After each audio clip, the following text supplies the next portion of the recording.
Good morning बच्चों।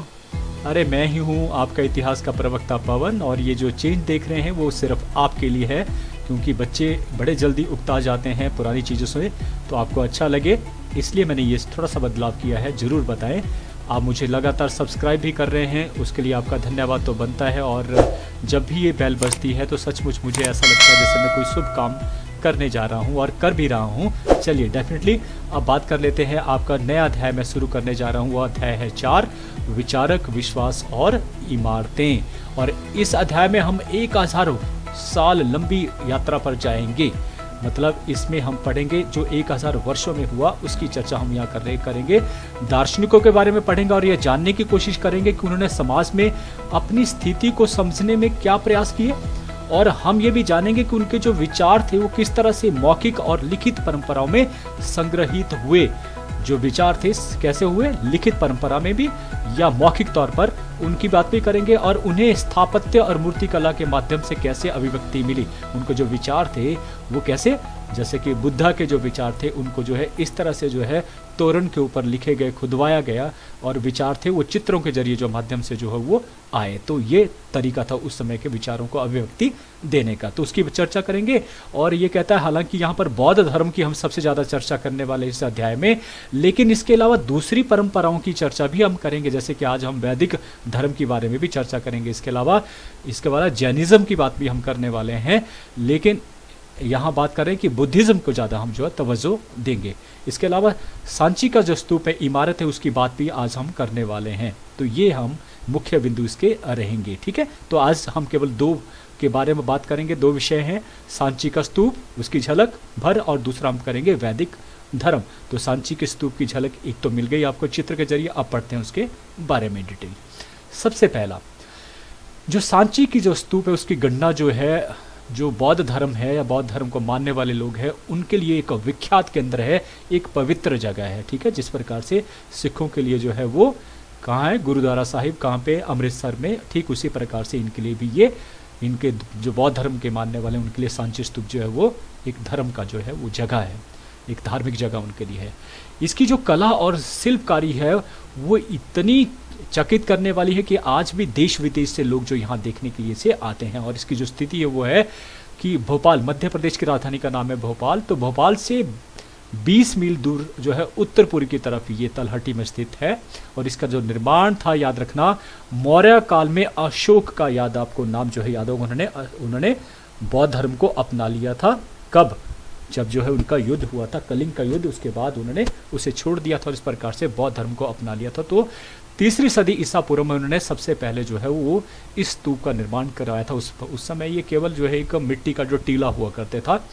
इसमें महात्मा बुद्ध के अवशेषों को रखा गया था। अवशेष होते जो है ना, जैसे जो अस्थियां बच जाती, कुछ और अवशेष जो बच जाते हैं, उनकी जो द्वारा जो उपयोग की जाती थी चीज़ें, उन सभी को उसमें रखा गया है। लेकिन ये केवल एक ही स्तूप में नहीं रखी गई है, बहुत सारे स्तूप जो उस समय बने हैं। तो लेकिन उसमें सांची स्तूप जो है इंपॉर्टेंट है। ठीक है, तो सुंग काल में सांची का जो कायाकल्प, उसके बाद सुंग काल आया, उन्होंने क्या किया, इसका थोड़ा सा परिवर्तन किया और उसका आकार भी बड़ा कर दिया गया ना, दुगना कर दिया गया, उसमें पत्थर यूज हुए। तो इस प्रकार से ये सुंग काल में हुआ। और ये गोलार्ध आकार का था, याद रखना, गोलार्ध आकार का, अर्ध गोलाकार कहते हैं ना, पूरा गोला तो नहीं, अर्ध गोलाकार। और इसे अंड कहा जाता था, है ना, अंड। और स्तूप के चारों ओर वेदिका, वेदिका होती है, जो इसे कहा जाता है वेदिका, जो रेलिंग लगी है, दैट इज कॉल्ड वेदिका। तो ये चारों ओर वेदिका लगी है, और वेदिका के चारों ओर जो वेदिका के साथ साथ सीढ़ियाँ बनाई गई हैं, जिसके चर्चा हम जो बाद में करेंगे। इस यहाँ से सीढ़ियाँ जाती हैं ऊपर को, इस जगह तक पहुँचने के लिए।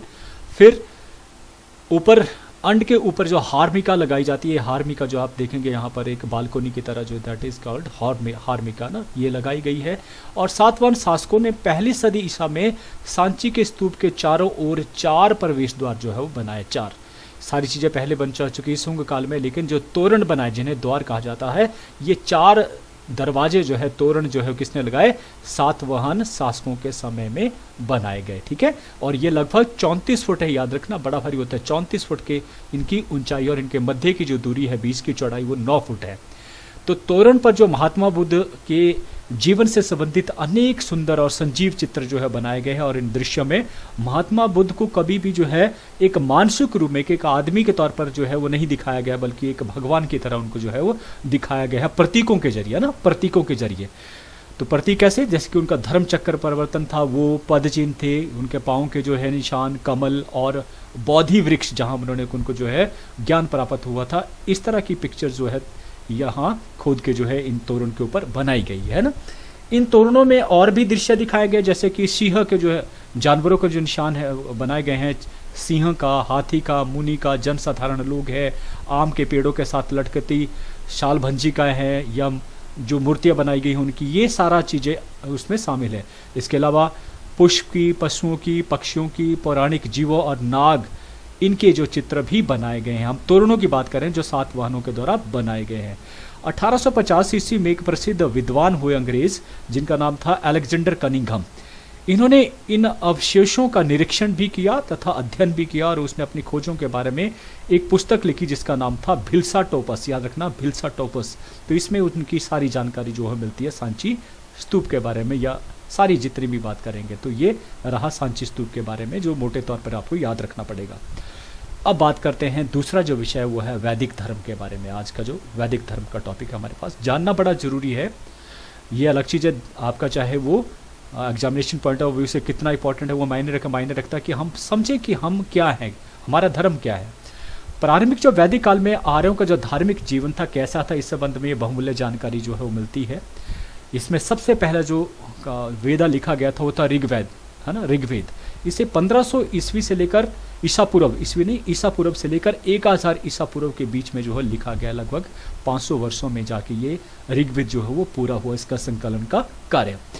तो सबसे पहले हम ऋग्वेदिक काल में धार्मिक जीवन क्या था, जब ये लिखा गया 500 वर्षों में, 1500 लेकर 1000 ईसा पूर्व की बात कर रहे हैं, तो उस समय लोगों का धार्मिक जीवन क्या था। क्योंकि देखिए परिवर्तन, मैं भी परिवर्तन किया ना, तो वैसे ही हर चीज़ में नेचर जो है वो परिवर्तनशील है लगातार। कहते हैं change is the law of the nature. तो इसी प्रकार से जो है इन 500 वर्षों में कई परिवर्तन हुए धार्मिक जीवन में। वो क्या थे उनके बारे में पढ़ लेते हैं। पहला, प्रकृति की उपासना, वर्शिप ऑफ नेचर। इन लोगों का जो धार्मिक जीवन था बहुत ही पवित्र और सादा था। मैंने पहले भी कई बार कहा है कि जब भी कोई चीज़ नई ईजाद होती है, नई चीज़ बनती है, तो वो सही मायने में वो पवित्र होती है, साफ सुथरी होती है। लेकिन जैसे जैसे लोगों के जैसे जैसे लोगों के हाथों में वो पड़ता जाता है, उसमें अपवित्रता आ जाती है। या गंगा का मैं दूँ उद्गम स्थान से, अगर जब गंगा निकलती है बहुत साफ़ सुथरी, लेकिन जैसे ही आगे बढ़ती है वो अपवित्र होती जाती है, और जब लास्ट में जाकर बंगाल की गाड़ी में गिरती है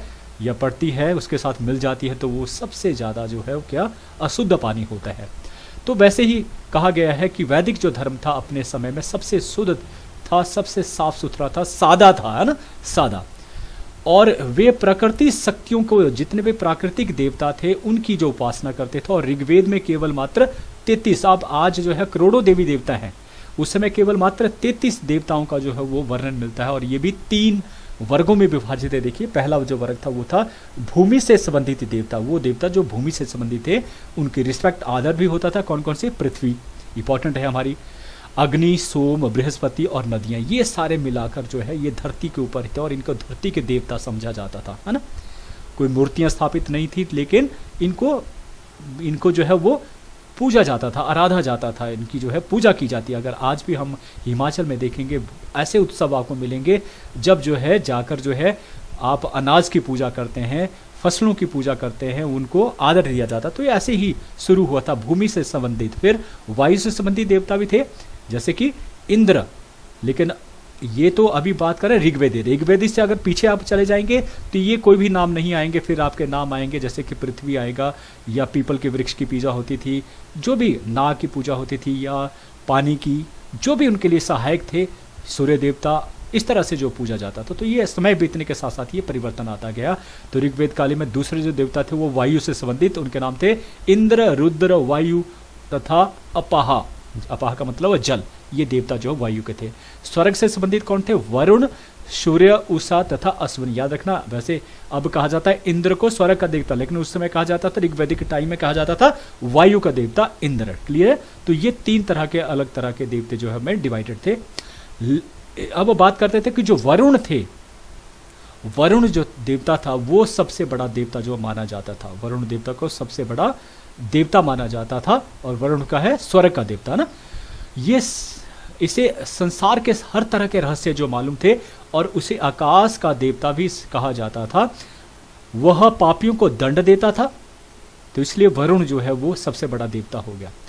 जबकि दूसरा जो बड़ा देवता था वो इंद्र हुआ करता था, और इसे युद्ध और वर्षा का देवता, देखिए वर्षा का देवता और युद्ध का देवता। कोई भी राजा जब युद्ध पर जाता था तो इंद्र देवता को आराधा जाता था, उसकी पूजा की जाती थी ताकि वो जीत सके, है ना।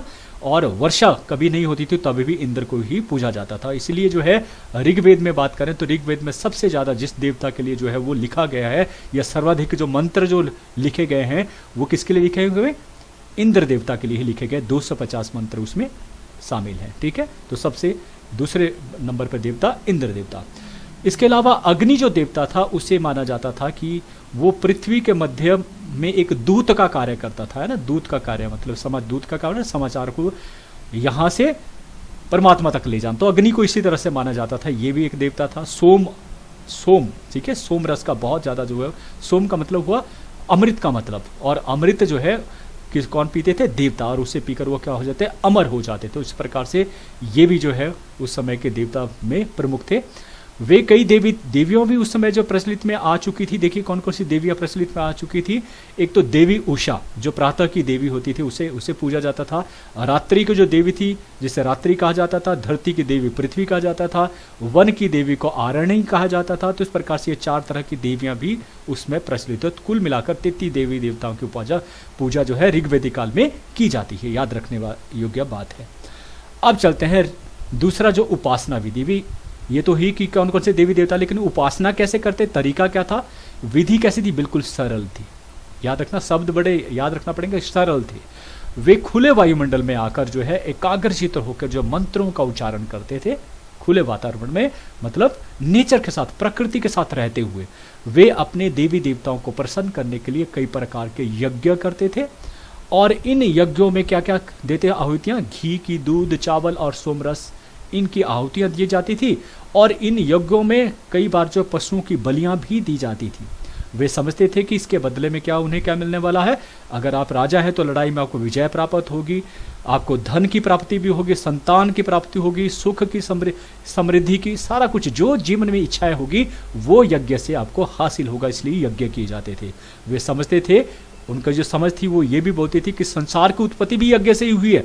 इसलिए वो मानते थे कि अगर यज्ञ करते रहेंगे तो संसार चलता रहेगा, यदि यज्ञ नहीं करेंगे तो संसार जो अंधकार जो है वो फैल जाएगा। तो इसलिए भी वो यज्ञ के ऊपर महत्व देते। तो इतना करता, सादा सा था लेकिन ज़्यादा कठोर या टिपिकल नहीं था उस समय। इस तरह का जो है धर्म हुआ करता था। अब आ जाता है उत्तरवैदिक काल, जब मतलब और जो ऋग्वेद के बाद जो है दूसरे और वेदों को लिखा गया उसे कहा जाता है उत्तरवैदिक काल का, या ऋग्वेद के बाद का समय, है ना। 1000 जो ईसा पूर्व के बाद की स्थिति में क्या हुआ, जो क्या परिवर्तन आए। कहते हैं उस समय क्या था, जो धर्म था वो और अधिक जटिल हो गया था। समाज में जो पुरोहित थे उनका जो प्रभुत्व था वो ज़्यादा बढ़ गया था। प्रभुत्व मतलब उनकी जो है, उनका जो वर्चस्व था वो स्थापित हो चुका था। राजा भी उनके वर्चस्व मानते थे और प्रजा तो क्यों नहीं मानेगी।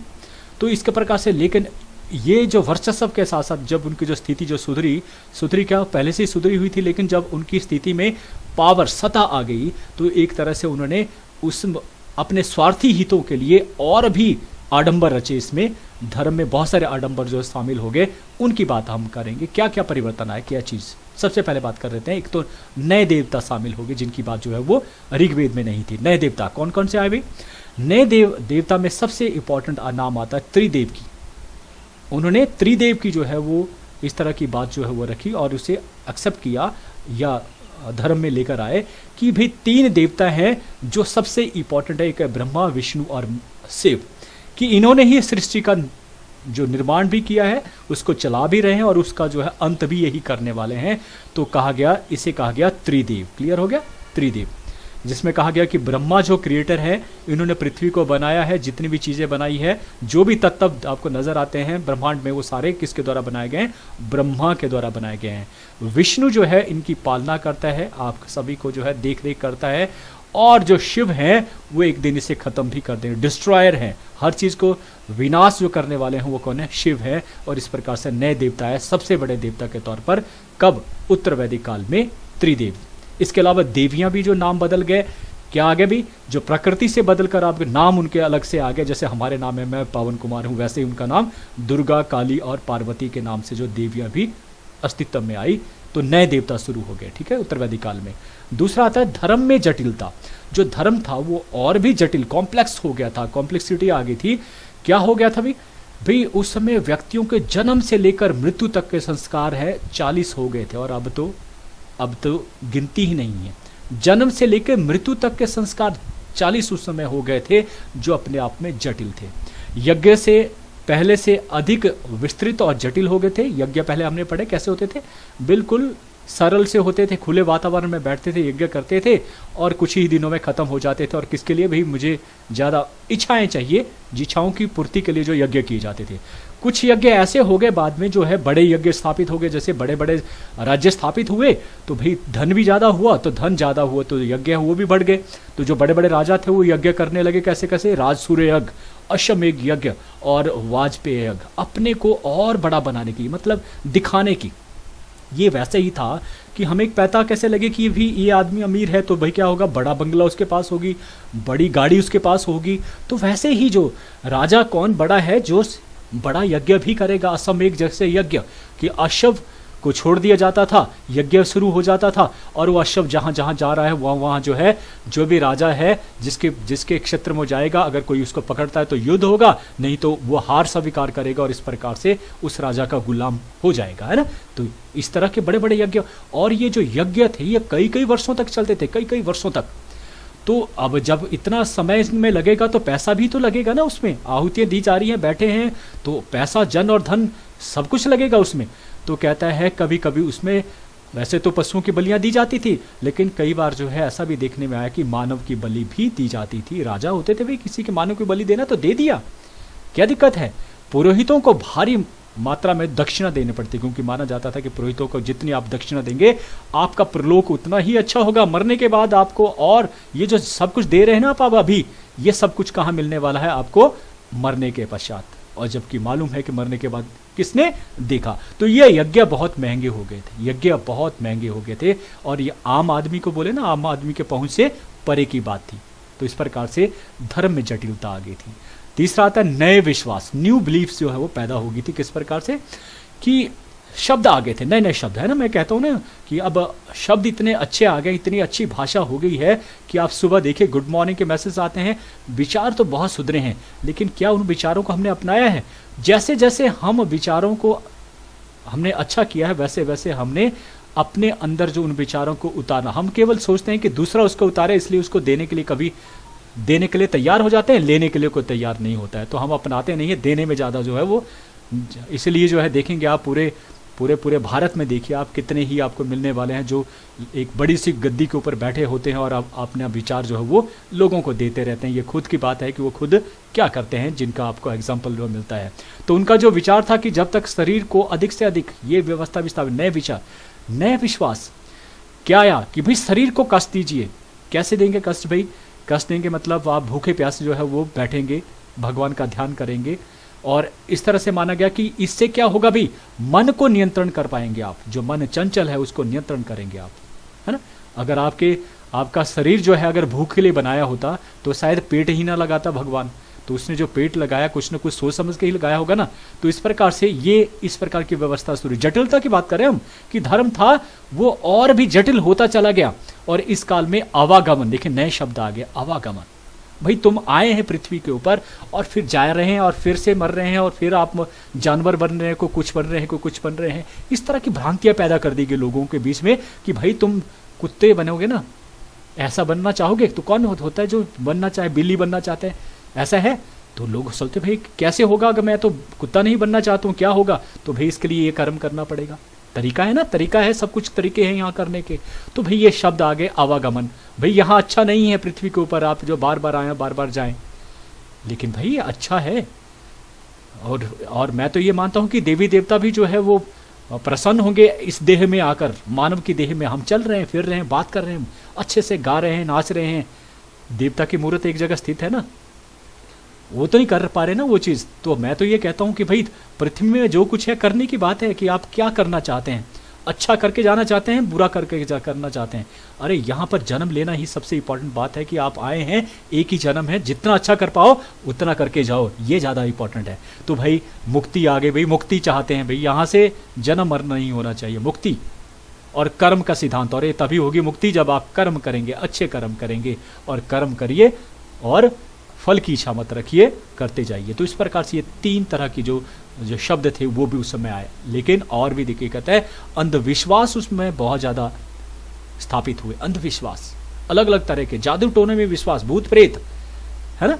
आप लोगों के साथ भी अभी तक जो है इस तरह से मैंने बहुत सारे पेरेंट्स को ऐसे देखा है पहाड़ों में कि वो बजाय डॉक्टर के पास जाने से पहले जो है किसके पास चलेंगे, जो जादू मंत्र करने वाले लोग हैं उनके पास चले जाते हैं, या किसी और जगह चले जाएंगे, मैं बोलना नहीं चाहूँगा। तो ये जो नए विश्वास थे ये किस समय आए भाई, ये आए जाकर यस, तो ये ऋग्वैदिक के काल के बाद के जो विश्वास थे वो पैदा हुए। तीसरा, फिर चौथा बात करेंगे उपनिषदों में दिए गए दार्शनिक विचार। देखिए उपनिषदों के बारे में भी हम पढ़ ही लेते हैं। उपनिषद, देखिए उपनिषद जो है वे ग्रंथ थे जिसमें दुनिया के सबसे ऊंचे जो है, अगर आध्यात्मिकता की बात करें तो वो ज्ञान जो है उसी में जो मिलेगा आपको, दार्शनिक में, है ना, सॉरी उपनिषदों में, है ना।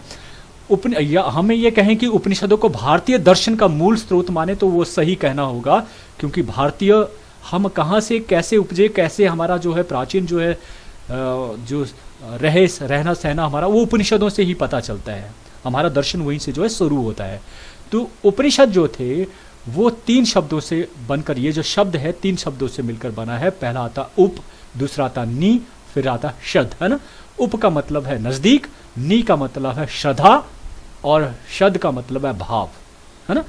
नजदीक, श्रद्धा, भाव, मतलब वास्तव में उपनिषद का एक ऐसा ज्ञान था जिसे गुरु देते थे। और गुरु कैसे देते, अपने समीप बुलाकर किसे, अपने शिष्य को, और गुप्त रूप से उसे जो है वो ज्ञान दिया जाता था। और इससे ही जो उपनिषद जो है शब्द की उत्पत्ति हुई थी। क्लियर हो गया। तो उपनिषदों को वेदांत भी कहा जाता है। देखिए वेदांत भी कहा जाता है। वेदांत का मतलब अंतिम ज्ञान, अंतिम ज्ञान। इसके बाद, क्योंकि वेदों के बाद यही आता है जहां से आपको ज्ञान मिलता है, और वो कौन से हैं, उपनिषद है, इसलिए इनको वेदांत भी कहा जाता है। क्लियर हो गया। कई बार पूछा जाता है ना कि आपके जो कॉम्पिटिटिव एग्जाम उनमें आपको एक एक चीज़ का पता होना चाहिए, तो ये वेदांत। इसकी रचना अलग अलग ऋषियों द्वारा जो है 1000 ईसा पूर्व से 500 ईसा पूर्व के मध्य जो है की गई उपनिषदों की, है ना। और कुल उपनिषदों की संख्या अगर आपसे पूछे कभी तो कितनी है, 108। और इसमें सबसे जो इंपॉर्टेंट है वो 11 हैं, और उनमें से कुछ के नाम जो है मैंने यहाँ पर लिखे हैं। क्लियर है। तो ये है उपनिषदों के बारे में। फिर आता है भी इसमें और क्या क्या चीज़ें, जो नई चीज़ें जो लिखी गई थी। वो एक था पहले आत्मा का स्वरूप, नेचर ऑफ सेल्फ। आत्मा एक शब्द आ गया। आत्मा, भाई आपके अंदर कुछ है जिसकी वजह से आप जीवित हैं, तो उसे कहा गया आत्मा। आत्मा सर्वव्यापक चेतन तत्व है, और यही जीव रूप धारण करके आपके हृदय में निवास करता है। इसी में ही जीव है। जब यह आत्मा नहीं रहेगी आपके बीच, आपके शरीर में, तो शरीर जो है वह डेड हो जाएगा, खत्म हो जाएगा। यही ब्रह्मा, इसी को ही जो ब्रह्मा कहा गया, परमात्मा भी इसे ही कहा गया। मतलब हर व्यक्ति में ब्रह्मा या परमात्मा जो है वो विद्यमान है। इसी कारण आत्मा को सभी ज्योतियों की ज्योति माना गया है। ठीक है। आत्मा को सभी ज्योतियों की ज्योति, सबसे बड़ी ज्योति के तौर पर जो है माना गया है।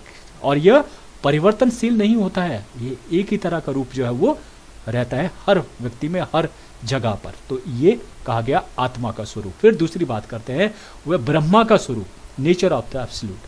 भाई ब्रह्मा जो शब्द है वो ब्रह से निकलता है ना। एक धातु है, भाषा, संस्कृत भाषा की धातु शब्द है ब्रह। ब्रह से निकला, जिसका अर्थ होता है उगना अथवा बढ़ना, उगना अथवा बढ़ना।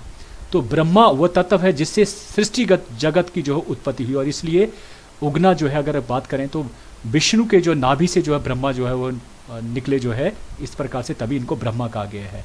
वो जो है सर्वरूप और ज्योतियों की ज्योति कहा जाता है। जैसे हमने पीछे कहा, जो ज्योति हमारे अंदर है वही ब्रह्मा है, वही ब्रह्म है। क्लियर है। तो ये इस तरह से इनका ये ब्रह्मा का स्वरूप की बात है। अब आता है तीसरा, आत्मा और जो परमात्मा की ब्रह्मा की अभेदता है उसके बारे में जान लेते हैं। इन्हें एक ही मूल तत्व समझते हैं। अगर हम यूँ कहोगे जैसे कि नदियाँ जो है सागर में मिल जाती हैं और एक ही हो जाती हैं, फिर हम नहीं कहेंगे कि ये नदियाँ हैं या सागर है। उसी प्रकार से आत्मा और ब्रह्मा एक ही चीज़ है। आत्मा ब्रह्मा में ही लीन हो जाए, ब्रह्मा ही आत्मा में लीन हो जाती है। इस प्रकार से दोनों ही जो है वो एक दूसरे के पूरक हैं शब्द, ब्रह्मा और आत्मा। फिर आता है चौथा, कर्म सिद्धांत में विश्वास। ये भी आया, ये भी किस में आता है? बिल्कुल। तो इसमें कर्म सिद्धांत में विश्वास में क्या आता है कि जैसा तुम करोगे, उपनिषद में कहा गया कि जैसा तुम करोगे वैसा ही फल तुम पाओगे। इसलिए और फल भी ये भी कहा गया कि तुम कर्म अच्छे करोगे तो अगला जन्म जो होगा उसमें आपको इन कर्मों का फल अगले जन्म में मिलने वाला है। अब की बात नहीं की गई है, जबकि कहा गया कि आने वाला जो अगला जन्म आपका होगा वो इन्हीं कर्मों के अनुसार आपका होगा। ये भी बात की गई। पांचवा है नैतिक गुण। हर धर्म में नैतिक गुणों की बात हुई है, तो यहाँ भी नैतिक गुणों की कि भाई इज्जत तो होनी चाहिए, एक दूसरे की रिस्पेक्ट, आदर भाव तो होना चाहिए। ये जरूरी है आदमी में हो ये होना, तभी तो उसको मानव कहा गया है। तो ये भी उसमें दिया गया कि नैतिक गुण उपनिषदों में सबसे इंपॉर्टेंट चीज़ ये बात जो है कही गई है। फिर आता है छठा, माया। एक और शब्द डाला गया, माया। और माया किसे कहा गया कि इस जगत के जितने भी पदार्थ हैं उनको माया कहा गया। भाई जगत में जितने भी पदार्थ हैं जिनके पीछे आप भागे हैं या भाग रहे हैं, उनको प्राप्त करने के लिए इसको कहा गया भाई माया। तो जो ज्ञानी पुरुष होता है जगत के आकर्षण के पदार्थों से, इन पदार्थों से दूर रहता है, ये कहा गया ज्ञानी लोगों के लिए। और उनको प्राप्त करने के उद्देश्य से कोई भी पाप करने से वो नहीं डरता है। जो अज्ञानी होता है वो क्या करता है कि इनके आकर्षणों के पीछे हमेशा भागता रहता है और उसके लिए वो कोई भी पाप करने के लिए तैयार हो जाता है। जैसे कि एग्जाम्पल आज की डेट में कि भाई किसी ने माता पिता का जो है वो कत्ल कर दिया। क्यों किया भाई? पीछे कारण जाने के तो किस लिए भाई? धन चाहिए था, पैसा चाहिए था उनका। तो भाई किसी भी पाप को करने के लिए हम तैयार हो जाते हैं, किसके कारण? इसी माया के कारण, उस पदार्थ को पाने के लिए। और उपनिषद में एक सातवां और शब्द आता है, वो है मोक्ष। ये मोक्ष क्या है? ये कहते हैं कि आदमी के जीवन का जो उद्देश्य होना चाहिए, अगर आप मानव में जो है वो उत्पत्ति आपकी हुई है तो आपको मोक्ष हासिल करने के लिए काम करना चाहिए। ये कहता है मोक्ष कैसे? कि बुरे कर्म करने से जो मनुष्य है वो जन्म मरण के चक्कर में फंसा रहता है। और ये किसके कारण होता है? अविद्या के कारण और अज्ञानता के कारण। तो इस बंधन के कारण जो है वो हमेशा जन्म मरण के चक्कर में फंसा रहता है। ये कहता है यदि उसमें अज्ञानता हट जाए तो वो जो है इससे छुटकारा पा लेगा और इस जन्म मरण के चक्कर में वो नहीं बंधेगा, और इसे को कहा जाएगा मोक्ष। क्लियर हो गया? मोक्ष क्या हुआ कि जब आप इस धरती पर पैदा ना हो और आप की मृत्यु भी नहीं, जब पैदा ही नहीं होंगे तो मृत्यु भी कहाँ होगी? तो इससे छुटकारा पाना ही कहा गया मोक्ष। और ये कब होगा? जब आपको ज्ञान हासिल होगा, और ज्ञान को ही अंतिम पीढ़ी माना गया है मोक्ष के लिए। ठीक है, तो ये था उपनिषद में जो शब्द कहे गए उनके बारे में। अब बात आती है कि एक आदमी के रहते हम क्या कर सकते हैं। इंसान का सबसे बड़ा और सबसे पहला धर्म इंसानियत होना चाहिए, लेकिन क्या ऐसा होता है या ऐसा हो रहा है, ये विचारणीय है। इन शब्दों के साथ आपने मुझे ध्यान से सुना, उसके लिए आपका बहुत बहुत धन्यवाद। Thank you.